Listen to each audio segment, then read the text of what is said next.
Hello ladies and gentlemen, my name is Samuel Hussey and I am the Secretary for Kingswinford and South Staffordshire branch of Reform UK.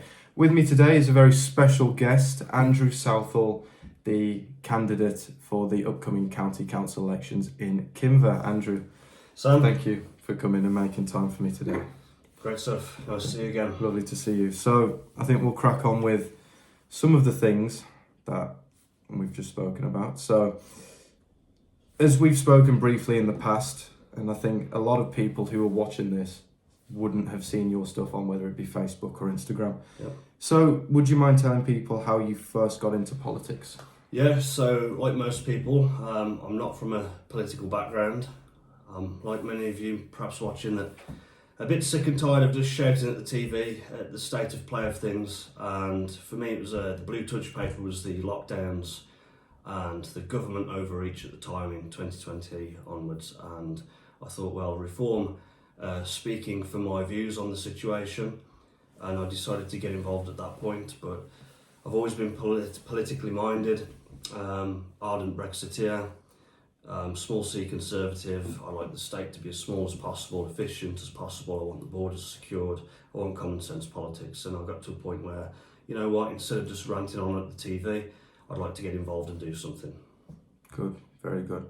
And I think that's like obviously with a lot of people around the country, and I think that would resonate with a lot of people. They're tired of seeing things on the telly. Yeah. I think, you know what, maybe I could do an even better job than Yeah. some of the people in Parliament, which I know, especially looking at some of the people that I've met, including yourself, you know, compared to the people that they've got in Parliament at the minute, 100% better job, because they need people who are down to earth and know stuff really about everyday life, and not just people who are going to go there, get their paycheck and just do one. Fair comment. I mean, there are some good MPs in there, Oh, yeah. perhaps standing in the wrong party, and maybe as well intentioned as they are, they've become a little bit too entrenched in the Westminster bubble. But I agree with what you're saying. You know, on the flip side, we've got some MPs who have gone to college, gone to university, gone straight into the trade union, and then they become a councillor, then an MP. They may have a slice of life to bring with that, but for the everyday working person, do they have any business experience? Have they experienced what it's like to be, you know, working a minimum wage job 45 hours a week? Do they know what it's like to open a shop? Do they know what it's like to employ people? Do they know what it's like to navigate all the complex tax systems? Of course, they like to tax us more, take our money like it's candy. It's up to us now as, you know, everyday people to get involved and bring what we have to the table. Absolutely. And now, for those of you who don't know, Andrew actually ran quite a good campaign last year in the general election for the MP candidate for Dudley. Was it Dudley South? Dudley, formerly known as Wordsley North. We had some constituency boundary changes going into that last election, where Wordsley North adopted Pensnet and Brockmer, or Brockmer and Pensnet, I should say. And then Dudley South was abolished, and that its constituents parts was glued on, if you will, to Kingswinford and South Staffordshire, Stourbridge, and I think a little bit of it went to the Hale Zone constituency as well. So it was a brand new constituency that acquired Brockmer and Pensnet. Typical Labour kind of area historically, but very Brexit. And I remember on the count night, we did very well in two wards in particular. One of them being Brockmer and Pensnet, and the other being Upper Gornal. And the rest of them we were very marginal, very tight, and we won the in-person vote. But it was when the postal ballots came in where we started to fall behind, and that was a learning curve. We now have a strategy in place for the specific time frame in a campaign to target the postal voters. 26.7% of the vote I think I got overall. Those votes weren't for me, maybe some of them were, but they're mostly for the party. People wanted reform and they wanted to see Nigel be the Prime Minister. Absolutely. And I think you'll find in Dudley, I was seeing Andrew put out a very good campaign video with Anne Widdecombe. Yeah. And there was, I think the reception, especially in the West Midlands, what we're seeing with, because Dudley is sort of a very working class area, and a lot of the working class in this country are fed up with ideas such as socialism, social democracy, and they're actually waking up and seeing, you know, not just populism, but these new right-wing ideas that we are seeing. And they're starting to accept them more because, quite frankly, a lot of the socialist left-wing ideologies in this country are too concerned with foreign wars or, excessive woke ideas. And, that's a big thing for me, just wokeness. Having to go through that in college and school was a nightmare. Yeah. But I think, especially in this type of area with working class people, you'd be surprised with how open they are to right-wing ideas compared to, what it would have been like even 30, 40 years ago. Yeah, so as I said, small c conservatism, pro-enterprise, pro-small state. Let's get the government the hell away out of people's lives. And I think, the more overbearing the government becomes, the more that the everyday person just gets fed up with it. Round here in Dudley, around the Black Country, you've got a lot of mixture of people from different backgrounds, and you've got a lot of entrepreneurial people. Look at how many contractors you have around here: builders, brickies, electricians, plumbers, and they all work for themselves. Exactly. And the more the government raises taxes and the more regulation they put in place, the more difficult it makes it for the everyday person to go and get about their business. And to be frank, at the end of the day, when you focus on just putting the food on the table and paying the bills, are you really that interested in what's going on the other side of the planet sometimes? They just want a government that works for them and otherwise gets out the way and leaves them to it. Yeah, that's it really is a shame that we've got these governments that are supposed to be helping our everyday people, but are more concerned with helping another country's everyday people, which of course, it is a very noble thing. Yeah. And I think it is, at the end of the day, sure, if we have the resources, which we don't have currently, I think definitely if we had the resources, absolutely. But when you have got your old age pensioners or your own working class people who are suffering, you need to kind of sort that out. Focus on the here and now rather than what's happening over there. So yeah, it's a good point. The winter fuel allowance was costing the taxpayer about 1.3 billion a year, and you look at them, they didn't scrap it entirely, but they made it more means tested, and a lot of people who need that fell short of that new bracket. So there's a lot out there who are now missing that payment who need it. And then was it the following week, Ed Miliband announced 11 billion in foreign climate change spending. It's like, come on, you've got to get our own house in order before you can help anyone else. It's just common sense at that point. And I was listening to Richard Tice on Talk TV. Those are the two I listen to, GB and Talk mostly. And he said he had his own constituent of his crying her eyes out in his own office because I think the government had gone in and said, look, you need to get rid of your gas boiler, you need to get all this insulation and all of this, quite frankly, new terrible stuff that doesn't even work. And she's ended up wasting thousands of her own money to get in this new stuff that Rachel from accounts has told her to. And now she's penniless. You could argue that the winter fuel allowance is a socialist policy because it's the government giving money out. But the way that I look at it in this respect, in this specific case, is that the pensioners are paid in. 90% onwards, 99% of the pensioners receiving that have paid in over their lifetimes in forms of NI contributions and income tax and all the rest of it. And the idea of it is as a safety net when they're older and when they need help from the government and the taxpayer, they've paid in. So I don't mind us doing that. In an ideal world, you'd have domestic energy policy where we drill our own oil, we have our own energy production that makes financial sense. I don't think the solar and the wind makes sense because the private sector just doesn't want to get involved in it. But in an ideal world, you wouldn't need a winter fuel allowance because energy would be affordable. But until we get to that point, we've got to help support the pensioners. Of course you do. And I wanted to talk about as well, of course, you had your campaign as an MP candidate last year. This year, as we said, you're running for councillor. What has that overall campaign, because I know I was only with you for one of those days, how has the overall reception that you've been receiving from people been like? So different to Dudley in terms of the voting demographic. Dudley is very marginal.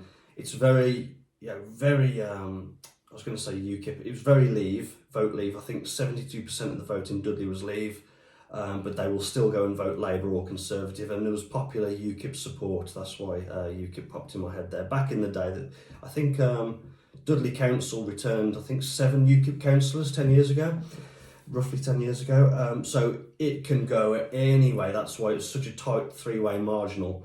on the night. Kinver, which is next door to the parliamentary constituency of Dudley, a little bit different. Less Leave support, but overall still Leave in terms of the EU vote, very Brexiteer. But it's also what I'd call as Tory wet. It is soft Tory, and it's also such a big area that I'm standing in that it goes from Kinver all the way to Lower Penn. So you may see that, we're very 50-50 in Kinver village, but we may pick up some support in the little outskirts villages. It's fun, and if when we've been on the doorstep or out on the street, if people have declined us, they have done so politely. And I hope that continues. There's been no episodes just yet. No episodes just yet, but there's time for that still. But you know what? At least if they're on the fence, they've been receptive to us, and we of course have had support. But I don't get carried away when there are supportive people out there, because those are just the ones that happen to be speaking to you. We've got to go out there and knock as many doors as we can to get a picture of where we're really going to stand in this election. Good. And I think it's funny that you should mention UKIP, because I've been seeing a few people online saying that maybe UKIP in the future could make a resurgence. Do you think that's possible, or do you think UKIP's dead in the water? I mean, any party that Nigel leaves doesn't tend to come back after he's done so. UKIP, I like a lot of the messaging of it now and back then, but if you want common sense politics, if you want something that the moderates appeals to the moderates, I should say, you need the moderate voters on board. You can't run into a political cul-de-sac and hope to be the next government. You can't do it. So we are the party of common sense policies. We're to put British citizens first. That encompasses loads of different demographics of people. And you know what, as long as reform is where it is in the polls, I don't see UKIP making any strides just yet. No. Well, let's see what's next on the agenda, because I have got a little bit of a list. Yeah. So, of course, your plans for Kinver, if you are elected, of course, this can include anything, but I know there is a battery farm that you are trying to tackle at the minute. So if you'd like to tell us a little bit more about that. Sure. I mean, there's proposals going into very local level council meetings to apply to put these BESS farms, battery electric storage sites. They're often the size of a football ground. They're getting put on green space. The residents are up in arms about it. Of course, we're the party that's against net zero, so we're going to be against that sort of policy being implemented anyway. If I am elected, I can't promise anything. I don't have presidential executive orders or those kind of powers. You can't declare martial law over Kinver or anything like that. No, and I wouldn't want to, but what I'm saying is I am the voice of opposition to that. I can take that opposition to the county council full meeting debates. I can help campaign against it. Whether I can fully stop it, I don't know. But I am the option on the ballot who wants to oppose that rather than implement it. At the end of the day, it's lithium ion. I'm still researching this to get to the real fine details, but the broad kind of understanding I have is it's lithium ion. If that leaks, it's an environmental and safety hazard. The very proposition of these being put in proximity to people's houses, I know for a fact that some people are losing house property value on this. It's expensive. Does it? And what I want to pitch to people is, tell me the last car you bought that returns the mile per gallon that it actually advertises. So they're saying, oh, it's going to produce all this energy, and okay, I bet you 5 years' time it's not going to do that. No. And look, I want to protect green space. I am the pro-green space candidate for Kinver. I don't want reckless housing building developments on all of our green spaces in Kinver, because what makes the area so special is the natural beauty of the place. Oh, very. And I don't want to see it concrete. Very, yeah. Yeah, Kinver is absolutely beautiful. I know my family like to go on walks over Kinver. Yeah. It's absolutely beautiful. But have you found that any other candidates, whether it be Conservative, Independent, or the Kinver People's Party, as we joked about a couple of weeks ago, are any of them campaigning against this sort of battery farm? Or I'm not going to get into personals with the other candidates. The incumbent is the Conservative councillor right now. She's up for re-election. I think she's very on board with this net zero BESS farm thing. So it's going to be a choice on a personal level between the candidate who wants it and the candidate who opposes it. I'm not sure if the Liberal Democrats at this point are putting forward a candidate. At county council level 4 years ago, the last time this election was run, they didn't. But 2 years ago in the district election, which is the lower tier below the county council, they did, and they won all 3 seats in Kingswinford. So they may feel compelled to stand, but they would just be. This is essentially Andrew Southall and Reform UK versus the Uni Party that will agree with each other on probably 80% of the policies that they're each putting in. They all love net zero. They're all a bit centre left to left wing ish. And that's a clear choice for the electorate on the day. Absolutely. So, next down the list, I should probably have this written so I don't have to keep turning my phone on and off. So, the current state of the UK, I know we've got a few things written down here. So, of course, we've heard recently in the news, and I know a lot of people will be wondering about this, but let's put it out there that for whatever reason, Free Gear Kit decides that boots on the ground in Ukraine is the way forward. Would you be in any way for or against boots on the ground in Ukraine? I'm against it. Look, I'm not going to sit here and pretend to be an expert on the Ukraine-Russia war.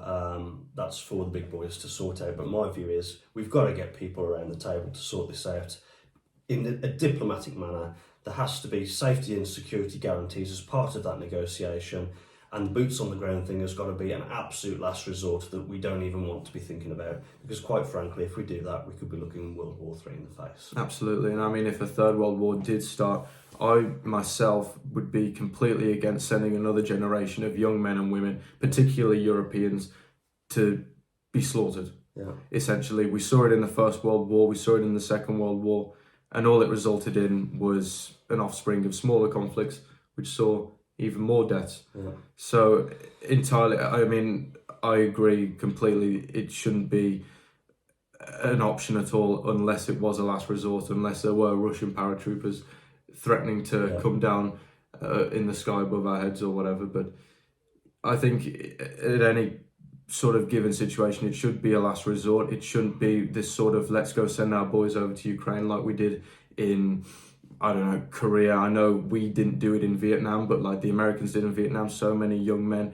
losing limbs, lives, whatever it may be. I think it's completely and utterly the wrong way to go about things.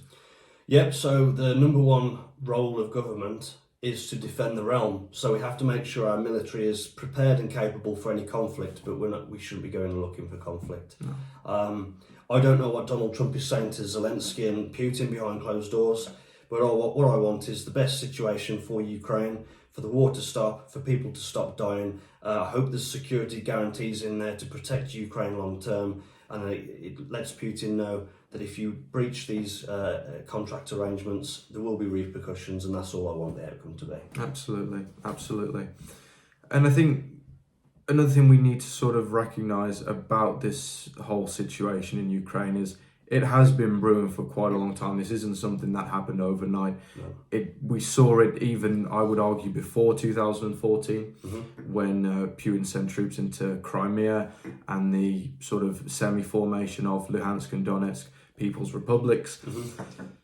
If for whatever reason we did see these symptoms again, and let's just say another conflict similar to this special military operation beginning 10 years down the line, do you think there are certain things that we could do earlier on? So, say for example, we shouldn't wait for Putin to start a second war in Ukraine. If we saw these symptoms gathering again, maybe a few years before a potential second invasion, I mean, how far would that sort of agreement go in sort of your version of things? I think if we want to prevent that happening again, you need to keep the Democrats out of control in America, because it was Barack Obama in 2014 that oversaw this all kicking off. You've then got crooked Joe Biden in the last few years where this again kicked off. Trump is the only president where in his last term no new wars started. So the Republicans in the USA, let's face it, USA is the superpower of the West. And when the Republicans tend to be in control, apart from when George Bush and George Bush Senior, recent Republicans under Trump, they want to avoid these escalations. That's why I'm trusting Trump. I'm hoping that Trump goes there and sets out a long-term arrangement, saying, look, if these contract arrangements are breached, then we will have to take a different look at it. But look, people want to be doing trade with the USA, and they won't want to break those agreements. Of course. And I think the last thing we will talk about Ukraine, because we've got a few topics, but should this purely be a European matter? I know Finland and Sweden recently joined NATO. The Baltics have been in NATO for quite a while now. Yeah. Should this purely be a Ukrainian matter, or should we focus our attention down to the Caucasus, for example, Georgia, not necessarily Armenia or... Azerbaijan, that's the one. I mean, should it purely be a Ukrainian matter, or should it be a whole broader European matter in general? I think you have to cooperate with allies who have like-minded interests. We are the West, we are Europe. But this whole thing of scaling up military tensions, I don't think it works. As I say, I'm not an expert on the issue. I don't have all the answers. Do you leave your friends and allies out in the dry to fend for themselves? No. But you should steer them towards a diplomatic resolution to anything that's going on. Yes, certainly. And the trouble is with the whole NATO thing is, part of the Minsk agreement in the 90s was that NATO would not move towards the Russian border. And if Ukraine joins NATO, Putin would read that as, well, NATO has moved to our border, and Hitler did that in the 1940s, and that didn't end too well for him. So it's a complex issue. It's going to take many hours of arrangements and agreements, and I hope that some kind of lasting peace can come about this, so that we don't have to send any troops out anywhere, no more Ukrainian people getting killed. And I don't want even the Russian troops being sent out to get killed either. I want an end to the conflict, but that's only going to come about with some sensible diplomacy. And as I say, I don't know what's on the table, but I hope it's for the best interests of the world. Of course. Now, of course, in recent headlines, we have seen as well Labour making excessive welfare cuts as part of their sort of whole restructuring, I guess you could put it, of our economy to try and get us out of this impending recession, I guess you could say. What would you say out there, and this is more of a national issue, to some of those armchair Labour supporters who have voted Labour all their lives, who aren't necessarily looking too positively at reform, but they could at least some way relate to reform? So we are we're moving from being an insurgent party to a party that's looking to be the next government. So we're going to be padding out our policies. We had a fantastic contract with you that still stands. I think that needs some broadening and putting a bit of meat on the bones for the next couple of years. But look at what our MPs are saying about what Labour are doing. Give us a chance. Don't listen to what your friends are saying. Don't listen to what the talking heads are saying, even though right now we are the talking heads on the internet as people watch this video. Go and think for yourself. I know it's hard to break away from the Labour Party because your granddad voted Labour, but the Labour Party of today is not the party that your granddad voted for. There should be a small welfare state for those in genuine need, those who can prove that they need it. That's called what I call the safety net. But what we also need to look at is, you've got some people out there who are third generation of sitting on benefits when they can work. If you can work, you should work. You don't get any money from the government. Let's roll back the state. Let's roll back taxes. And we can afford to do that by cutting out the waste. We then in turn make work pay. It then incentivises people to get out and work rather than sitting on benefits. I know of people who are on universal credit, and they won't do any extra hours at work because that means that the universal credit gets cut. So therefore that disincentivises work. That then produces our economic output and our productivity in the country because there's less workforce working hours that they should be working. Let's do common sense rollback of the state, get people into work who can work, and absolutely support those. There are people who are born a certain way who can't work. There are people who come up on hard times, they get injured, they have disabilities from injuries. neurological disorders that progress over time, they of course should be supported. But if you can work, you should work. Absolutely. And the clue is in the name Labour. The Labour Party should be supporting the people who go out to Labour. That's it. The labourers, but it's just not working that way anymore. Of course, and they've shifted more towards the non-Labour Party, I guess you could Yeah. say. So I know a day is a long time in politics, especially in recent times. Andrew, where do you see yourself in, it might be 1 year or even 5 years down the line? It's a good question. It's always good to plan ahead, but also keep in mind that it can change on a dime. I'm focusing on this election campaign in Kinver. I didn't stand in Kinver, as we talked about in the last election. To give people a little bit of a background, I stood in Dudley North, now Dudley, because that's where I grew up. I lived there for 26 years of my life. I did it for the people that I went to school with who were egging me on based on, you know what, I didn't actually put myself forward to stand. One day I was just getting messages going, Andrew, you should stand for reform and please stand for Dudley. And I did that for the people I grew up with. I've lived in Kinver for the last 7 years. And I'm standing here now because when the election was taking place last year, there were residents in Kinver who would come up to me in the shops and the pubs and say, why aren't you standing for us? And I'm doing this now to say, well, here's your chance to vote for me. We didn't have a candidate in Kingswinford and South Staffordshire, which is the parliamentary seat where Kinver is located. And Gary Dale, the now branch chairman, stood there. He was pretty late in the day being installed as a candidate, so he did the best he could with the time and resources he had. But this is very exciting what we're doing with the branch, brand new branch. We're setting it up from scratch. We can build it the way we want to build it with the guidance of the membership. And you know what, if I win this in Kinver, let's see where that goes. But I'll make absolutely clear, as I have for the last few months on social media since the election, I am working towards standing again in the 2029 general election, but what seat that is at present, I don't know. But my focus right now is to win the election and do the very best I can for the residents of Kinver and the surrounding villages. And I think you'll do a very good job. I mean, I've told you this multiple times. You know, you are well known on social media, you have that audience, you have that experience as well. I know Reform sort of tends to brand itself as a party without experience. But in terms of yourself, you know, you've got those few years, whereas most people like me, we've only got into it in the last few months, whereas you've got those last few years. So I think you'll do a really good job. Thank you. I think it's important that the party has a mixture. You've got people on the Westminster benches for Reform who have had experience being an MP for other parties, or they've been an MEP when Reform was the Brexit Party. They've been in Brussels on that side.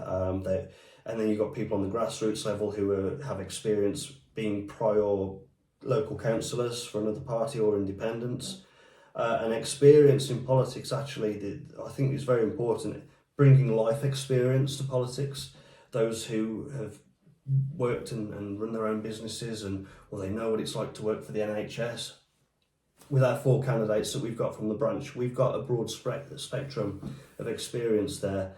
And I'm looking forward to seeing what they can do. And of course, if I can get ahead in my campaign schedule, I'm going to find it incumbent on myself to help the other 3 candidates win, because it's no good me getting elected on my own. I want them with me on the council. Absolutely. Now, if there is anyone watching, I know you've been doing some recruiting on the campaign trail. If there is anyone watching who doesn't necessarily want to put their name out as a candidate or whatever, is there any other ways they could get involved as volunteers? I mean, putting your head above the parapet is a very difficult step to take. There are people out there who are worried to put an opinion on Facebook. If you can just break that glass ceiling and just post something to promote Reform or the local candidate on Facebook, and you know what, brave any backlash you get on the comments, and at the end of the day, they're just words, they're just comments. If you can move past that and help us in any way, promotion online, if you can get out and help us leaflet. Once you take those steps, maybe you then might feel brave enough to knock a few doors and help us gain voter intention data. And you know what, it can be a lot of fun. And from there, who knows where the next parliamentary candidate might be sitting at home watching this video. But if you feel it's too daunting, just take baby steps and come and help us along the way. Absolutely, and I know we've got quite a handful now Yeah. of volunteers who wouldn't necessarily be at all interested in being candidates, for example, but they are at least taking those steps to help the party in ways that they can. Because, I mean, the future is at stake. People say politics isn't for me. Yeah. Politics has no place in our home or our family. But at the end of the day, politics is essentially everything. It's the way you live your life.